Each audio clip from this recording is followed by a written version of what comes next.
You are now listening to Vigilantes Radio, presented by the Only One Media Group. This is the people's choice for quality interviews, celebrities, and special guests. Hosted by Demetrius Dinny Reynolds. Call in to join the mix at 701-801-9813. For the complete archive of episodes, visit onlyonemediagroup.com and be sure to like us on Facebook at Vigilantes Radio. We welcome all. Enjoy the show.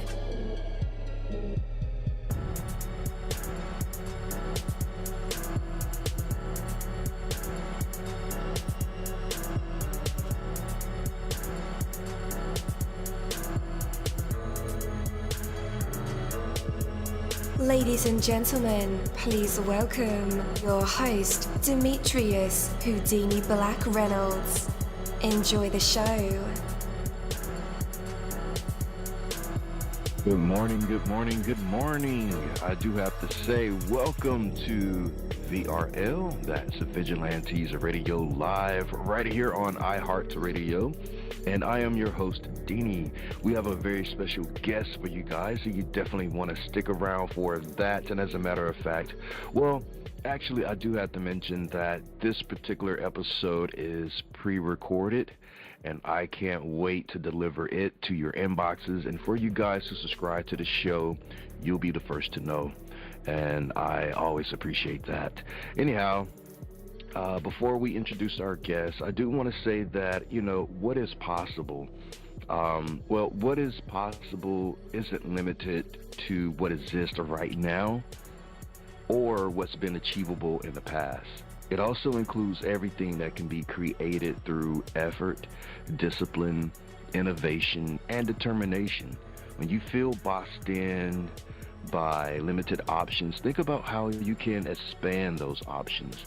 If none of the current possibilities satisfy you, take action to create better ones that align with what you truly want. What is possible isn't confined to what's easy, convenient, or even immediately available. Step out of your comfort zone. Be willing to put in the effort, exercise patience, and take risk. In doing so, you'll unlock a whole new range of positive possibilities. Remember, life isn't about choosing from ready-made solutions handed to you. The most rewarding possibilities often require your personal commitment, creativity, and hard work. The best possibilities are the ones you are willing to build for yourself. When you take charge and create your own opportunities, you'll find yourself empowered to choose exactly what you desire. Take that from me, Coach Dini. That is my word. Change is possible. Are you ready?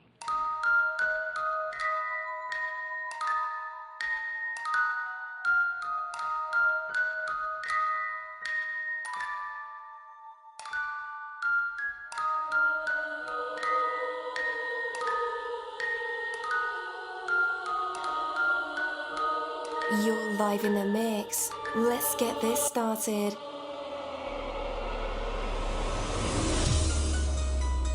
All right.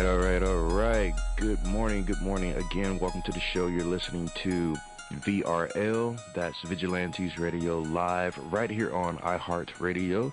And I am your host, Dini. Our interviews are designed to go beyond the music, news, books, art, acting, films, technology, education, entrepreneurship, entertainment, and sometimes even past that thing that we call the ego. Our interviews are designed to go behind the scenes and into the minds of these incredible human beings. The ones who are out there giving it their all for me, for you, and for the world. Well, today we welcome a visionary who's blending cutting-edge technology with heartfelt compassion. Daniel Hungerford, the co-founder of EverFriends.ai, is revolutionizing how we address dementia care and loneliness among the elderly. With this innovative AI companion app, Dan demonstrates the power of empathy and innovation in tackling humanity's greatest challenges. His journey, shaped by personal experience and a mission for global impact, inspires us to imagine a brighter, more connected future. So please join me in saying welcome, friend, to Daniel Hungerford. Hey. Welcome to the show. Good morning, Dee. Thanks for having me. It's great to be here. Absolutely. Yes, sir. How are you? Doing wonderful this morning. Actually, very, very much wonderful. We're down to the wire on some things, and so it's getting very exciting. And so I'm glad to be able to be here with you and get the word out. Indeed. The pressure is on. Well, Dan, again, welcome to the show. What's been on your heart and mind lately, Dan, as you work towards revolutionizing care through AI? Well, the thing that started this and the thing that continues to be on my heart is the challenge we have in this country with social isolation, especially amongst people over 65.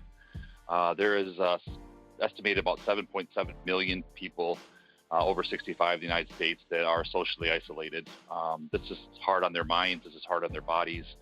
And it's a real problem, and it's growing as the generation of the baby boomers get older. There's more and more of these people coming. And also on my heart is people that are suffering with brain change or cognitive decline.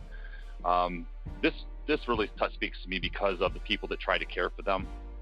One of the things that really pulls on our hearts and why we do what we do at EverFriends is the fact that we see over and over these stories of families that love their loved ones and yet are, overwhelmed and pushed to the edge just because they want to take care of them the best they can, but there's challenges along with that. And so on my heart, as when I started, as is today, it is taking care of those type of people, giving them options, giving them support, helping them to get the best quality of life, not only for the person that is suffering, whether it's from brain change or loneliness, but also the family members, caregivers that care so much about them.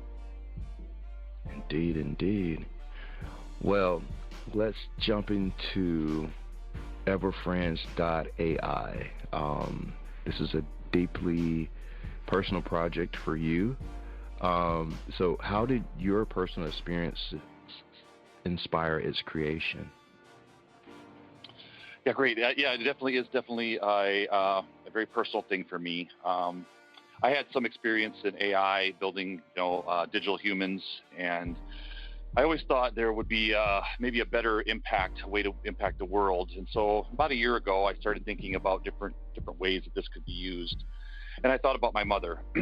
Now, my mom is 77 years old. She's active in church and volunteering and stuff, but she spends a lot of time alone. And I love my mom to death, but I'm busy as well, and I can't always talk to her as much as I would like to every day. My dad died 7 years ago. 3 years before that, he was blind, and my mom and dad spent every hour of every day together. She cared for him. And so when he passed, it became a huge hole in my mom's life. And I've watched the loneliness. I've watched the desire to have some kind of connection. And like I said, she does the best she can. There's lots of groups and things that she goes to, but there's a lot of evenings she sits around and just wishes she had somebody to converse with about anything. And so that's what set me down this road was, hey, how can I find some way to take care of mom? And so I started building and started thinking about how can we get the most realistic, most meaningful type of connection. I mean, obviously we can never, Dee, we can never replace human connection. We're not trying to do that. All we're trying to do is give people an option to feel connected to something when they want to chat or, tell stories. And, with our app, things like that can happen 24/7 at the touch of a finger. They can tell their stories, they can reminisce and they can have really meaningful conversations because this AI that we have remembers all the stories, and it remembers your grandkids' names, and it remembers. So as you use it, it becomes like your digital best friend. And that was kind of the point. Our mission was to start with mom and see if we could build something to take care of my mom, which is my heart, and then see, okay, there's a lot of people that are challenged with these same kind of things. What can we do to make sure that we give them some emotional support? We help them feel less lonely. We help them keep their mind active. One of the things that our app does is keep minds active, which when people start into cognitive decline is very important. I mean, there's plenty of science that shows that it can be it can slow down the process if you can keep these memories and stuff in front of people. And so that's how we started. My co-founder, Elizabeth, she has a heart for it too. Her grandma suffered from dementia for 8 years. And, I mean, as a family, they loved Grandma Something Fierce, but, it was so taxing on them to watch Grandma go through this, because it just, it breaks your heart, but also the amount of effort and work and things it takes. And then having to decide whether we could keep her home anymore or we have to put her in a facility. And that's another thing that's been on our heart as well, is trying to get people to be able to age at home as long as possible. And we believe our app does that. It helps with those kind of things, helps people keep people home, rather than, a lot of families, they promise their loved ones that they would never put them in a facility. And so we're trying to help people age at home in a way that keeps the caregiver sane and gives the person using the app a better quality of life. Yes. Man, that is commendable. And I can only imagine, being 71, I'm 41, and making new friends or cultivating relationships is like a very daunting task. Sure. Almost impossible from my point of view. Maybe I'm not a friendly person, or maybe it's just trust over time. Who knows? But it's difficult. So this app that is addressing, loneliness, engagement, keeping memories alive, I think is fantastic. Building a startup is no small feat. So kudos to you for that. What were some of the biggest challenges you faced with EverFriends.ai, and how did you push through them? Well, cool. Yeah, you're right. It takes a lot. It takes a lot. This is I think my sixth company startup, and it takes a lot. And this one especially, because of the fact that we are on the cutting edge, really, of what is possible. Nobody has ever taken this technology and trained it to do what we've trained it to do. And so some of the challenges have been finding predictable algorithms to have these conversations be meaningful, right? People probably are in the audience that are familiar with like chatbots. When you go to websites and things like that, you type in a question, they have predetermined responses, right? You ask this, they answer this. You ask this, they answer this. Ours does not do that. It adapts in real time. And so you can have a conversation about gardening. You can have a conversation about cooking. You can have a conversation about religion, history. It knows all that, but it also can adapt to who it knows you to be. And so that was a first challenge, was, okay, how do we make this algorithm, this machine learning, understand what it's like to be a human as close as it can, and the feelings we go through.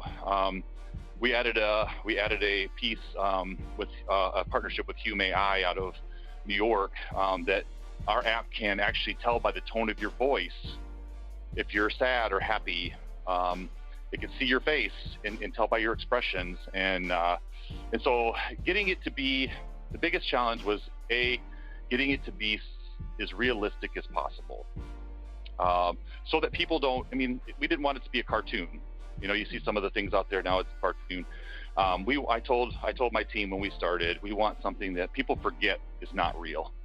So it speaks real, it knows you, it has meaningful conversations, it supports you, it's excited every time you tell it a story. It's FaceTime with a person that looks real, sounds real, and has real conversation but isn't real. And then the second challenge really was getting it to be simple. The main people we're trying to serve are elderly people, and my mother, if it's more than one or two buttons, she will not use it. And so to take a technology that's as complicated as this is, and make it so simple that you could just touch the button and start talking, was a bit of a challenge as well. And so those are the main two challenges we had. We had a little bit more of a challenge, and we're still working on, with people that have early stage dementia. There's specific challenges to people that are going through that time of life, because their responses and their interactions are not the same as people that haven't had that yet or aren't going to have that. And so trying to find out, okay, how is this going to interact with somebody that may say something that's out of the ordinary, But so what we did to solve that, and what we're working on continuing to grow our algorithm is it adjusts your digital human, your digital friend adjusts in real time. So say that, most people would think, okay, so if I need this to do this, I got to go in the back end, I got to program, but it doesn't do that. It allows you to kind of basically program it from the conversation. So say you're in the beginning stages of dementia and you are having a harder time thinking through the process. I mean, sometimes I have a hard time thinking through some of the processes, but thinking through the process thing is you need something to be slower. You can say to your digital friend, hey, we're talking a little too fast for me today. Can you adjust your speed and slow down? And it will actually adjust in real time to accommodate you. Or you could say, oh, I don't really want to talk about that. Maybe you have a person, a mom that's older, and she had an ex-husband that's named Bob, and we don't want to talk about Bob because that just makes her stressed. You could actually say, I don't want to talk about Bob anymore, and it will remember that and adjust in real time. You don't have to go back in and make adjustments. And so that was a huge deal in order to allow it to train itself almost based on the conversations it has with you. So there's been a few challenges. I mean, obviously the same thing as with all startups is getting off the ground and getting the money raised and things like that as well, but we've done pretty well. But those are really the technological, the things that had to be figured out before we could release something that we hope is a huge impact to people. Indeed. So what I'm imagining is, ChatGPT is text-based and also voice-based now. But what you're talking about, there is a digital image or a digital person, virtual person generated that kind of retains the same features, remembers conversation, and is also developing a compatible personality. Is that what you're saying? That's right. It is. Wow. It is similar to what people would. Yeah, it's similar to what people would think about it with ChatGPT because it knows everything that the internet knows. Right. But these are very much realistic looking digital humans, right? I've showed people. We have 12 of them right now. We're going to expand out more, but we have 12 of them right now that we've designed, and I've said to people, I've showed videos of them, and I said, you realize that's not a real person, and it blows their mind because it looks and sounds identical to a real person, and that was kind of the idea, was to make it feel as real as possible. So yeah, you're exactly right. It generates the same person. You get to pick which one of the 12, and it will use the same person over and over and over again. You can also adjust if you want. Say you got tired of talking to Nathan and you want to talk to Lisa, you can do that as well, and it'll pick up the conversation just like Lisa had always had it with you. What about customizing your person? Is that an option for the future? That is actually a really great question because we get a lot of questions about that, and that is something we've been discussing and I think we're going to do in the future. We have two sides of things. Some people have said to me, I would love to be able to talk to somebody that looks like my dad or my husband that passed. And the technology is there. We're capable of doing that now. And some people say, oh, that creeps me out. So that we will probably offer that probably the next generation of this, which will be probably about mid-year next year. You'll be able to actually either design a custom one where it looks like somebody you want it to look like. I had a meeting maybe 2 or 3 months ago, and a guy asked me, he stood up and asked me, I was doing a presentation. He said, hey, my mom would like hers to look like Sean Connery. Could you do that? I said, well, I suppose we could if that's what mom wants, right? But you will be able to change the clothing on them. You'll be able to change a little bit of the face. You'll be able to change the voices and things like that as well. But yes, that is coming, and that is a highly requested thing. Yeah, it's like, Susan, I don't like your sweater. Can you change colors? Yeah, right. Right. But no, that's cool. So how do you stay focused? I know you're a super genius, man. You're putting all these cool things, innovations together. How do you stay focused on your mission during moments of doubt or even external skepticism? Well, that is the key to entrepreneurship. I teach classes to high school students, middle school students, and one of the things I teach them, this is my side thing, it's kind of how I give back to the community, is one of the things I teach them is the value of persistence regardless, And one of the things that I've learned over my years now, I've turned 50 this year, and of the companies I've built, is you have to learn to shake that stuff off as quickly as possible. There's always going to be doubt, right? I'd have days where I think, you know what, I have put all this time and effort, money into this, and this is just, nobody's ever going to use this, right? It happens. And then you have days where you think you're on the top of the world. It's quite the roller coaster ride being a startup entrepreneur. But I always stay focused on the mission. Listen, you need to try this. This needs to get done so you could see if this can actually help people. Like, that is really, we are very much a mission-based company. And so, yes, do we want to run a successful company so we can pay our bills? Absolutely.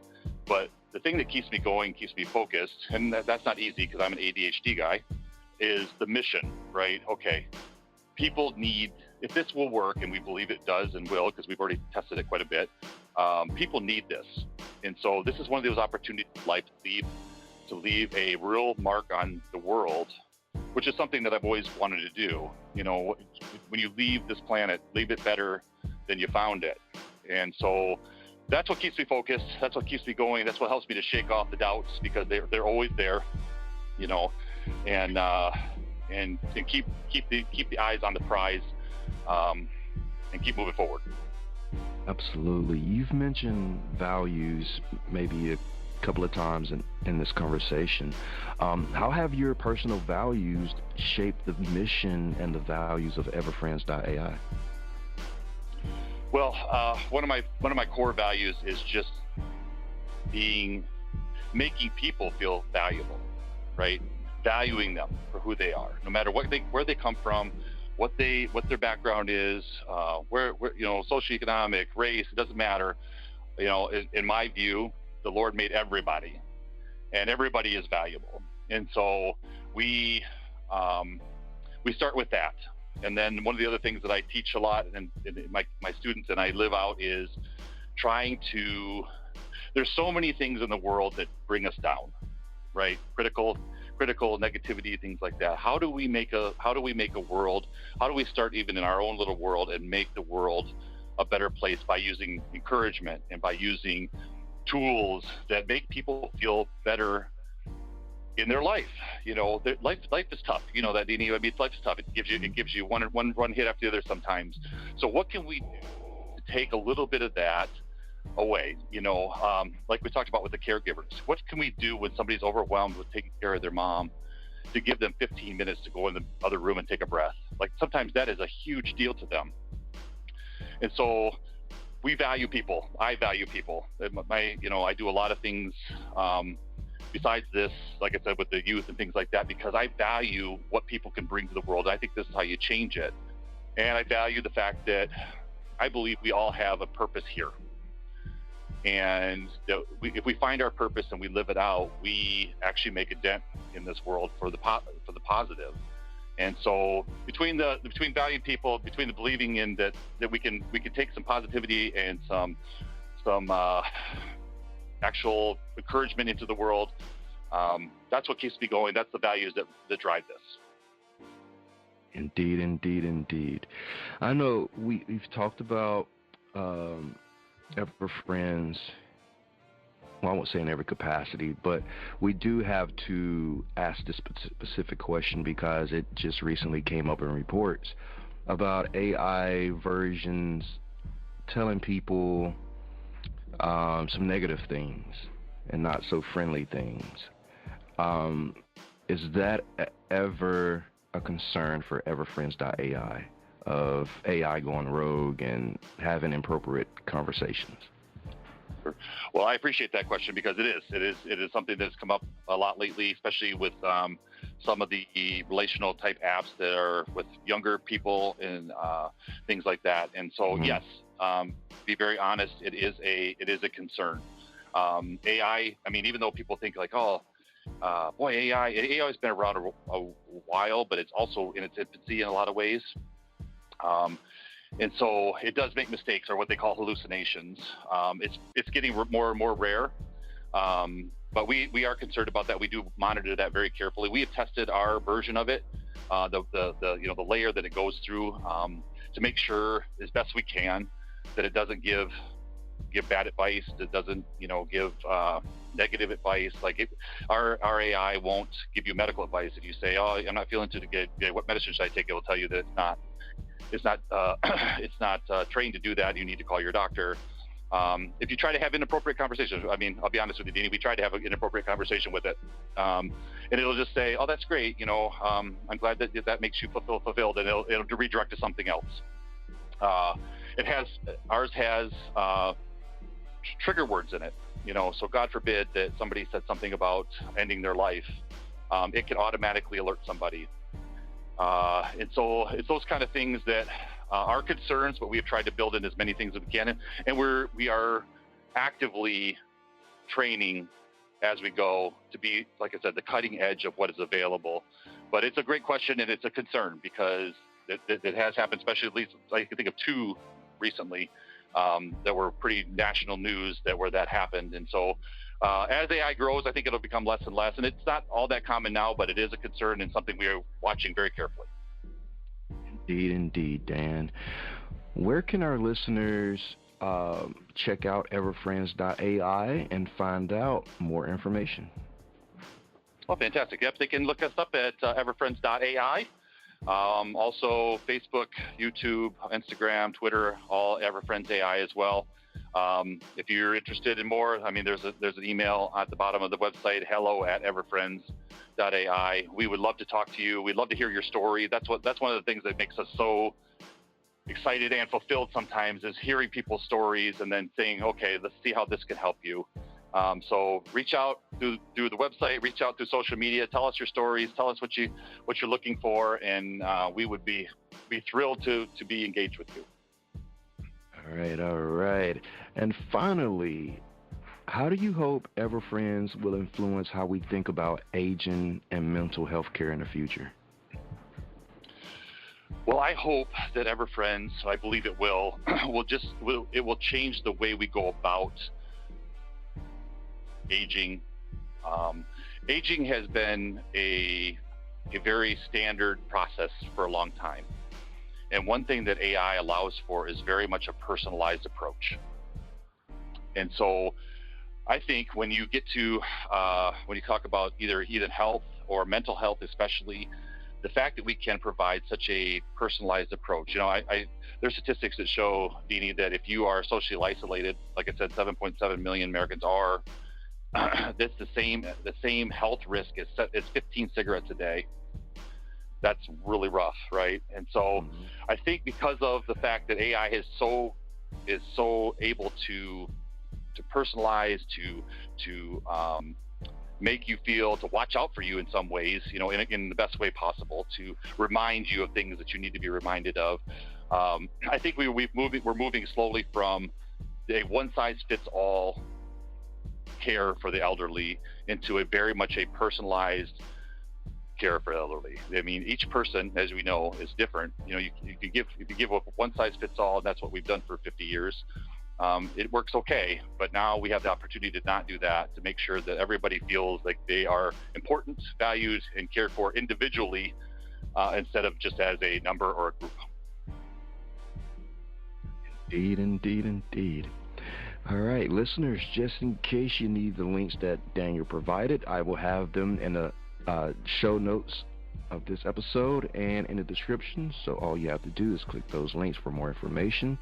Dan, thank you for sharing your story, your mission, and your incredible work with EverFriends.ai. Your commitment to blending empathy and innovation is truly inspiring, offering hope and connection to those who need it most. Listeners, don't miss the opportunity to explore EverFriends.ai and support its mission to revolutionize care through AI. If you enjoy this episode, subscribe to Vigilantes Radio Live, leave a rating, and share the show with someone who needs to hear this. Let's continue celebrating innovation that uplifts humanity. Thank you so much, Daniel, for your time. We appreciate it. Thank you, Deanie. Have a great morning. Great to be Yes, here. sir. Thank you, my Vigilantes family, as always, for checking out my podcast over here at Vigilantes Radio Live. All episodes are available for free download, and you can grab it from either Spreaker.com/only1media group, Spotify, Castbox, iHeartRadio, iTunes, YouTube, the app Podcast Addict, or over at our website, which again is onlyonemediagroup.com, and that goes for every single show that we've ever aired. If you like to request music or send something for me to play, email it to vradio@onlyonemediagroup.com. That is V as in Victor. And here's my disclaimer: we are genre free, we do not judge, and we absolutely do not base our opinions on hearsay but facts alone. And actually, scratch all of that, because all of my opinions are always right. That's the bottom line. This is my show, so deal with it. Just kidding. On behalf of myself, Denny, I appreciate all you guys for tuning in, either afterwards or live with us. Spread the word, because sharing is caring. We stepped up our game just for you guys and our guests to make sure that you have the best experience here on our show. Be sure to connect with me on Facebook, Twitter, Instagram, Tumblr, Snapchat, TikTok, at all social media sites, as well as Spreaker, YouTube. We always follow back. Okay, well, just remember to put yourself into everything that you do and never stop investing in yourself. Peace, love, grilled cheese, and talk with you later.